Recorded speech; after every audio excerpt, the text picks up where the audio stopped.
Okay. Red though, listen. I need to invest in more red. To be honest with you. Listen, here's the thing, Remy. I learned a long time ago. What you throw on, it's like it's not just like what other people experience. It turns you up. So this is what's going on inside here today. I love that. Yeah. I love that. And I feel like I learned that a lot later on in my years, because I feel like growing up I was like, I don't care what people think about me, what I'm wearing, and then I was like, okay, I still don't care what people think about me, what I'm wearing, but I care about what I'm wearing. Yes, exactly. And it really does put a pep in your step. Yeah, it's funny. So I've always liked color, right? So I've always, tried, bright stuff. But I went to Fashion Week one time. I never really did the fashion thing. It was never for me. And Jean Paul, Oh, what happened? I'm talking too much already. Please talk, okay. Please talk. Yeah. All right. So you went to fashion. I went to Fashion Week, and I was like, I never understood that. You see those things on runway where people they got stuff on, and you're it's dangling off there. Yeah, and it's what would you make that for?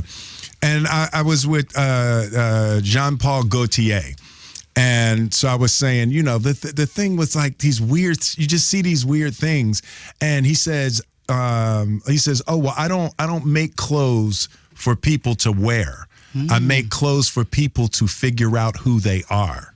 Right, okay. And I was like, ooh, that's a really interesting. He's like, when you make something wild, it doesn't have to work for somebody. You want them to put it on and see what it wakes up inside of them. Okay, right? That's a way to look at it. That's a real way to look at it, to just help people find who they are. And I could really relate to that because as an actor, for Bad Boys, for example, so you take the role, but when you put you strap your gun on and you put your T-shirt and you get your Porsche, all of a sudden, even though you're acting, you feel like it, right? So putting the stuff on is about an internal experience more than it is, a presentation for others. And just like that, I think I like fashion. No, because honestly, I've literally done the same thing as you. I've looked at certain outfits and I'm like, I want to like this. I really, when you're like, maybe I'm not for fashion because I don't like this, but I can imagine what it feels like being, on, So technically, when you've got your stylist and they bring an outfit to you, do you just try everything on and just see what it brings out of you then? Yeah, I definitely will try anything. So I'll try anything on. I'm like, that's not me. I don't do that. I put it on, and that's more the actor in me. Always searching for something new, and there's almost a pleasure in it's not me. Right? Because now maybe me is bigger than what I think me is. Right? So I'll definitely try something on and put it on. I don't go as far as Jaden. I'm probably not going. He is very experimental. Yeah, I like that about Jaden. No. I mean, I wouldn't wear a house on my head to the Grammys. I wouldn't do that, but I definitely will try other things. But you would let him do that? Yeah. No, that's the most free dude I have ever met. Jaden don't care at all. I love that. He is so in his own space of seeking himself creatively through art and music. Yeah. He's a unique one. When did you notice that about Jaden? How young did you notice that? It's funny. It's he just he blossomed into that. It's when he was young, he had a very conservative mind. He wanted, really simple clothes. He wore, white clothes, and he had these yellow ducky shoes, and he wore the same thing every day. And then probably 4 or 5 years ago, he started expanding into his, fashion creativity. I mean, anyone who starts off wearing all white is on their way to greatness. I still struggle today to wear an all white outfit. Yeah. Before I leave the house, there's a stain on it already. So that's a great. If you've got a child out there who's wearing all white right now, they are about to expand and explode into something magnificent. That's what it's all about. How are you today? All is in divine order, Remy. Thank you. Amen. How is London treating you? It's really good. I just got in last night, but I'll be here for a week. But I always love it here, so I always have a good time. Have you got a jacket? Have a jacket? Yes. Yeah. Oh, yeah. No, this is it. This is it. I keep it hot like this. Okay. To be fair, you have got leather on, so that does keep a bit yes, of heat. it get a little bit warmer. I was hoping it was going to be a little warmer, but I've decided I'm gonna heat it up myself. That's the way to go forward. To be honest with you, I'll be honest with you. It's meant to be hot right now. Yeah. So it's not you. You had the right expectations. I know.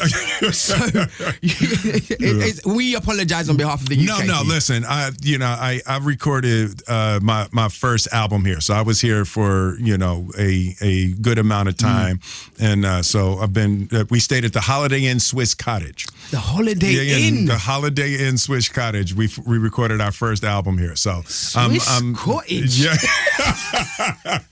that is what, West London? I think Northwest London. Yeah. Wow. Okay. What's been about? It's been about Holiday Inn as well. The kids don't rate Holiday Inn no more. I know. Yeah. It's not too much Holiday Inn happening. It's just in. Sure. It's just in. Yeah. But look, after decades in Hollywood and music, and being, I guess, everyone's external family. Yeah, I know, right? Because you were the cousin. I know, right? Listen, you were everyone's cousin, not just Carlton, not just Hillary. You were everyone's cousin. Now, you know what was crazy is over the years to just see how people changed in how they addressed me, right? So when I first started out with music and I was the Fresh Prince, then on Fresh Prince, I became Will. And people just started calling me Will. And then Independence Day came out and it broke all of these records. And then people started calling me Mr. Smith, right? And it was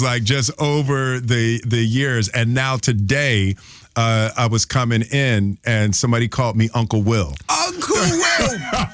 It's the journey for me. It's the journey, yeah, right? I'm Uncle Will now. I'm Uncle Will. But I guess with that, did calling your character in Fresh Prince your real name, Will Smith, did it put pressure on you outside of the show to maintain, I guess, that character consistently and constantly? Yeah, so what happened was really interesting with that. So my character's name was originally Rodney or something like that, right? And Alfonso Ribeiro, he plays Carlton on Fresh Prince. So he pulled me up in the first table read. And he said, "Can I give you some advice?" He said, "Make the character's name your name because people are going to call you that for the rest of your life." I changed the character's name to Will Smith because Alfonso told me to. Wow. Yeah, he was like that, because he's Carlton forever. Yeah. And Rodney, respectfully to all the Rodneys out there, it don't slap the same. Yeah. But what happened with that though is by making the character's name my name, there was a certain audience connection that happened that's very different when your name is different than the character, right? So there was a bonding that happened and a blending of the reality and the fiction. The fiction, yeah. But it's been net positive for me. It's been net positive that people, when I see people on the street, they feel like they know me. Yes. It's not a guy from TV. It's friends, it's family, it's somebody you've known your whole life. And, in general, I feel safe in the world because of that. I feel like, anywhere in the world, if something would happen to me on the street, somebody's going to help me. Yeah, right? Will personally and figuratively. Yeah. I love that for you. And I guess, I'm glad that that's the way you look at it. Yeah. Because you're outside. Yeah. Okay. Will Smith I'll be outside. I'll be outside. Yeah. I'll be outside. I recently saw a picture of you in Ibiza. Yeah. Oh my goodness. That's one way to signify that you're outside. Yeah. No. I'm outside. Yeah. No, that place is crazy. Yeah. And it's so funny. I've been saying it. So now I've been out in the world talking about music, and I'm doing a tour this summer. And as crazy as it sounds, I've literally just discovered Europe in the summertime. Like, so for 20 years, I've either been making a movie or promoting a movie in the summer. I've never come just for fun. Holiday, just for holiday. And last year was the first time, and I was like, what the hell? Like Europe in the summer is crazy. Yes. You know, so for me, that was a big part of the reason why I wanted to do a tour. So I scheduled a European tour this year to be able to go a lot of the places that I wanted to go and to be able to, experience this place. I'm doing, 3 shows a week, most weeks. I have 4 days off, so it's I'm gonna be outside. Yeah, but so you're not gonna rest in those 4 days. Oh no, we're not rested in those 4 days. I'm all thinking about his legs and everything. He's like, them legs can wait. Oh no, we're gonna be outside. I love that. And what is your biggest discovery about Europe in terms of like, now that you went to Ibiza, you got spotted with Jude Bellingham, England's football player. Like, do you watch football? Like, is this because in Europe football's a thing? It's a real thing. Like, and what's so crazy is in America, like every kid plays soccer. Sorry, I'm not. I gotta watch saying that over here. But plays football. Every kid plays. It just hasn't popped through in terms of professional sports. They make their way into basketball or American football. So, it's not a thing that was on my radar, but I'm starting to enjoy it. And since I'm going to be in Europe, so I might need to get a team. I might not, Can I give you a team I might need to have a football team. I might need to have a football team. Okay. You know what I'm saying? So what I'm going to start with is don't pick Arsenal. Let's just go, don't pick Arsenal. Pick Arsenal. Yeah. Okay. And then potentially Tottenham, all right? Potentially, Tottenham? I'd rather, okay. Arsenal and Tottenham have a bit of a rivalry because they're both in North London. So you know me, you know how I move, you've been watching me for a long time. When you look at me, what is the team you would partner me with? So what needs to be my team? I was just going to say, yes. all right? Yep. I was just going to say, I think Manchester United suits you so well. Because hey, don't listen to everybody's laughing though. Everybody's laughing though. I'm a Manchester United supporter. Got it. 2. So you're a little biased. You're you're wearing red. I'm wearing red.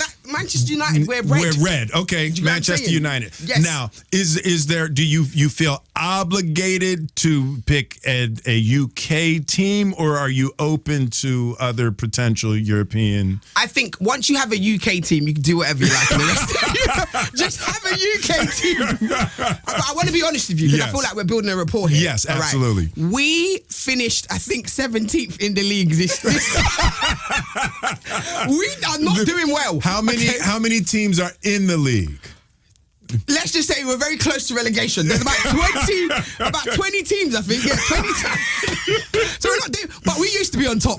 Okay, got it. We had a reign for a very long time. All right, so that's the thing that we're definitely going to do this year. So I got my European summer. So I'm picking a team, an English team, and then I can do whatever I want. You want in the Bundesliga, all of them. Yeah, you can do whatever. But a British team, you need to get acquainted with one. Absolutely. All right, I'm with that. We're going to do that.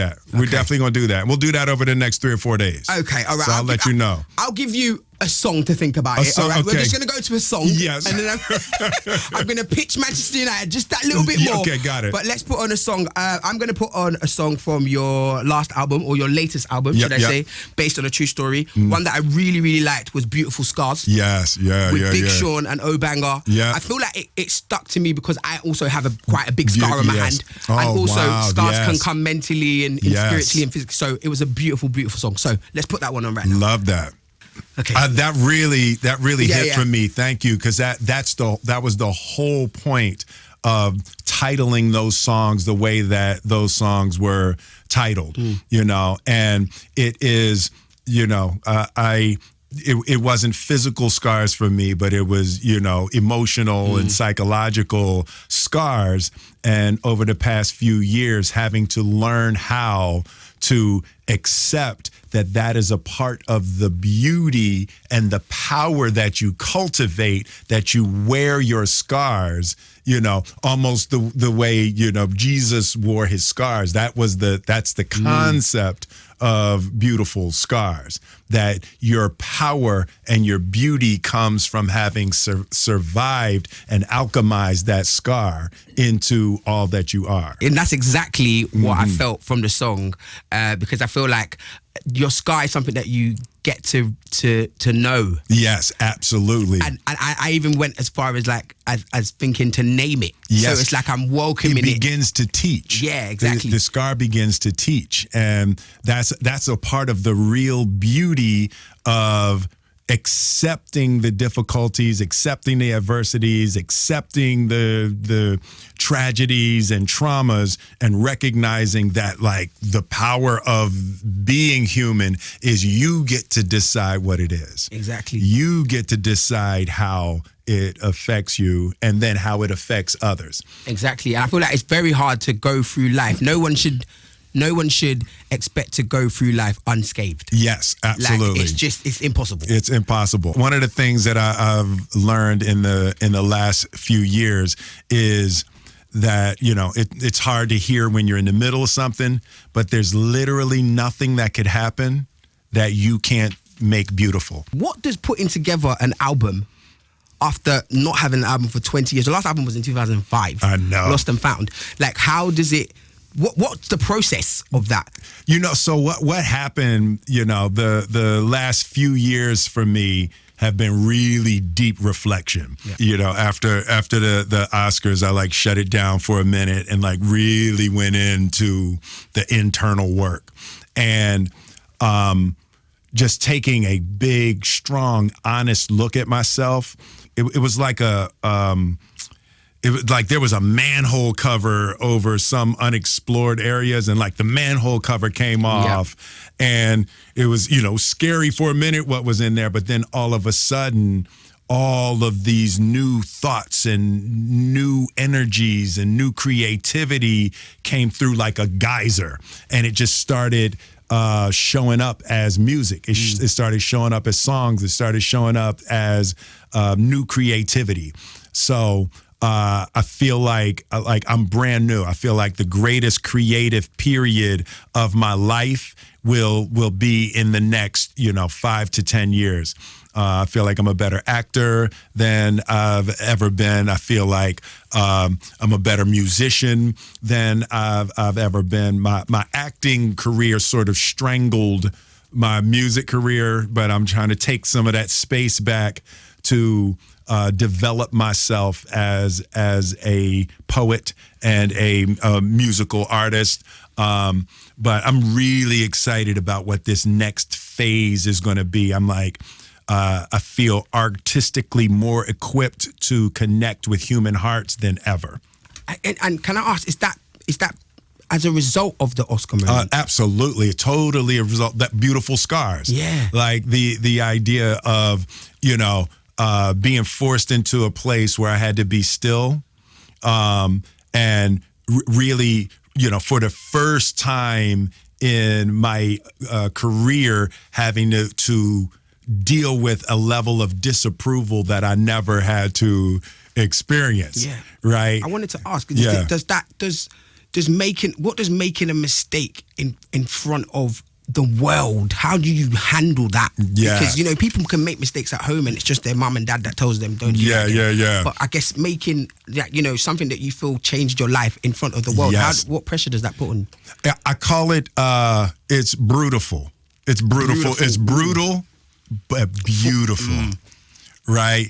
And it is like the addiction to the approval of others that I had to dissolve was brutal. It was brutal. I think we need that word. It makes a lot of sense. But it's like, finding that way to be able to be with my own humanity and to be able to not be perfect, but be human and find a higher power in my humanity than I found in my constellation of ideas of perfection that we called Will Smith, and the fullness of who I am, to allow that to be better than Will Smith the honesty and the authenticity and the broader spectrum of the possibilities of who I am is actually better than Will Smith. So that like working in that space of authenticity and honesty and imperfection, allowing that to grow into a higher perfection than the imagery of Will Smith is where I am as an artist and as a human right now. I feel like it shows that that moment was a pivotal moment in your life, and I feel like you releasing music after it is it you trying to not trying, is it you finding yourself again, because that's what you started with. Remember, before Will Smith was Fresh, you were the Fresh Prince because that was your artist name but you were Fresh Prince the rapper before you were, this huge actor, at such a young age. Do you feel like the music kind of allows you to start again a little bit? Yeah, it's like back to the absolute origin of self. The crux. Right. The crux of me. But it's like it is the exploration of the what I call the despicable prisoners, right? So it's the parts of myself that have been banished, the parts of myself I'm not allowed to talk about on the radio, the part of myself I'm not even allowed to acknowledge is real. And it's like the opening up of the looking at the despicable prisoners, and then all of a sudden they started turning into songs. Right. They looked like monsters, and then all of a sudden they started turning into beautiful lyrics. They started turning into these magnificent ideas, and these energies in me I was so scared of are now turning into power. Art. They're turning into art, and they're turning into power. They're turning into confidence. They're turning into loving eyes. So it's like it's really a delicious time in my life. Deep. I love it. I heard that you have plans on 2 additional albums, expanding your music into a trilogy. Yeah, so I've already created multiple, I probably have 40 songs. So it's what do I release, right? So that's the question. So that's the thing. You need a whiteboard. I know. So now I decided. So there's a song in the video. It starts with me in the therapist's office, and I'm talking about it's been a problem ever since I was a little boy, and I've struggled with it my whole life. And the therapist says, "Well, how would you define this problem?" And it's like, I like pretty girls. Right. So it's like the funny version of the idea. So I went totally left all the way back to comedy for this record. So it's bright colors and all of that, and it's summer and all, but it is, meant to be a fun way for me to express what goes on in the madness of my head. I had a #1 gospel record in the United States. You Can Make It. I just had about 3 months ago. One of the songs on the album, You Can Make It, was a #1 gospel record. Wow. Do you know what? You spoke about God a lot in this album, actually. Yeah. And how you, even in Beautiful Scars, I think you spoke absolutely. about God and your relationship and how it brought you back to him too. Absolutely. It was one of the things, when I started writing, I called Jay-Z and I called Kendrick, and I was like, hey, I want to go back in the studio. Just give me one piece of something. And Kendrick said, you have to say those things you've always been scared to say. Ooh. And Jay-Z said, don't even go near it if you're not trying to tell the truth. Right. So it was kind of the same advice. And so that was the thing. It's like, just, I had always avoided being too heavy in talking about God, because I know some people, struggle with that concept. So it's like, I just wanted to open it up more, freely in my music. It's like, that's what I think, that's what I feel, and to be able to share it in a way that is honest. And I feel like a lot more people should approach music the way Kendrick and Jay-Z advised you to do it, for sure.